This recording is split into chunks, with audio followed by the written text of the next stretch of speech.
ঢাকার এক ইসলামিক বইমেলায় প্রথম দেখা হয়েছিল রায়হান আর মাহিরার। কোনো সিনেমার মতো নয়, ছিল খুব সাধারণ কিন্তু খুব পবিত্র একটা শুরু।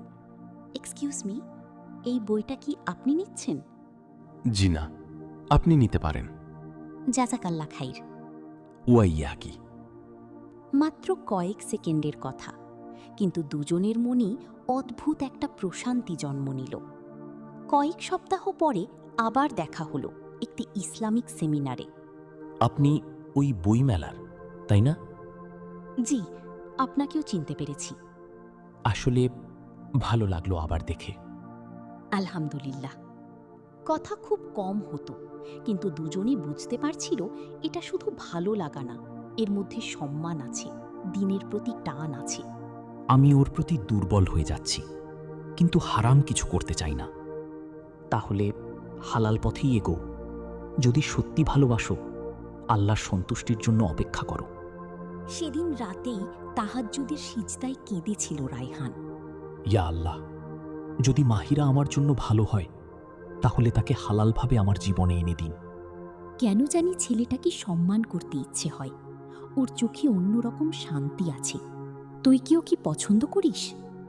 হয়তো, কিন্তু আমি কোনো হারাম সম্পর্ক চাই না। তাহলে দোয়া কর। প্রতিদিন করি। হঠাৎ একদিন মাহিরা সেমিনারে আসা বন্ধ করে দিল। অনেকদিন ওকে দেখি না। সবর কর ভাই, যেটা তোমার জন্য লেখা আছে সেটা তোমার কাছেই আসবে। রায়হান নিজেকে ব্যস্ত রাখল কোরআন, পড়াশোনা আর ক্যারিয়ারে, কারণ সে জানত একজন ভালো স্বামী হতে হলে আগে নিজেকে প্রস্তুত করতে হয়। আসসালামু আলাইকুম। ওয়ালাইকুম আসসালাম। আপনি? আব্বু অসুস্থ ছিলেন, তাই আসতে পারিনি। আল্লাহ ওনাকে শিফা দিন।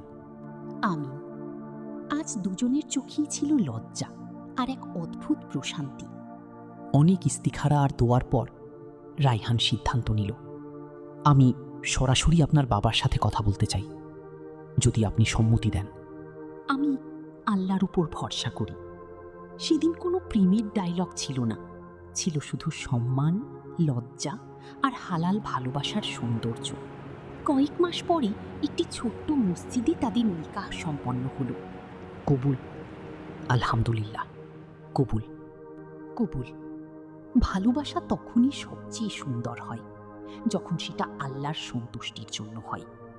হারাম সম্পর্ক সাময়িক সুখ দিতে পারে, কিন্তু হালাল ভালোবাসা দেয় দুনিয়া আর আখিরাতের প্রশান্তি।